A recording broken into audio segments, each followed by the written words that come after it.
Rawalpindi express Shoaib Akhtar ने पाकिस्तान को favourite team करार दे दिया। बोले कौमी टीम को अब अच्छी क्रिकेट खेलना होगी। तमाम क्रिकेट फैंस की दुआ है कि पाकिस्तान न्यूजीलैंड को शिकस्त दे और फाइनल में भारत से मुकाबला हो।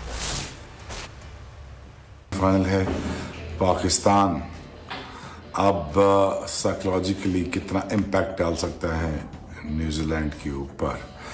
और आपको पता है हिस्ट्री क्या कहती है, न्यूजीलैंड और पाकिस्तान की वो कुछ ज़्यादा अच्छी नहीं है न्यूजीलैंड के लिए। सेमीफाइनल में हमने उनको काफ़ी दफ़ा हराया है। पूरी दुनिया इस वक्त एक ही दुआ कर रही होगी, वो ये है कि हिंदुस्तान पाकिस्तान मुकाबला हो अब। और ये भी कोशिश होगी कि अल्लाह करे कि Pakistan comes out as a winner. Wish Pakistan best of everything, go out there and win it. और अगर आपको हमारी ये वीडियो पसंद आई है तो लाइक पर क्लिक कीजिए।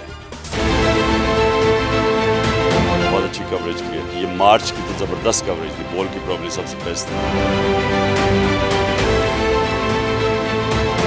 सबसे ज्यादा रील्स और सबसे ज्यादा रेटिंग के साथ बोल रहा नंबर 1। सब्सक्राइब करें और बेल दबाएं ताकि कोई खबर रह न जाए।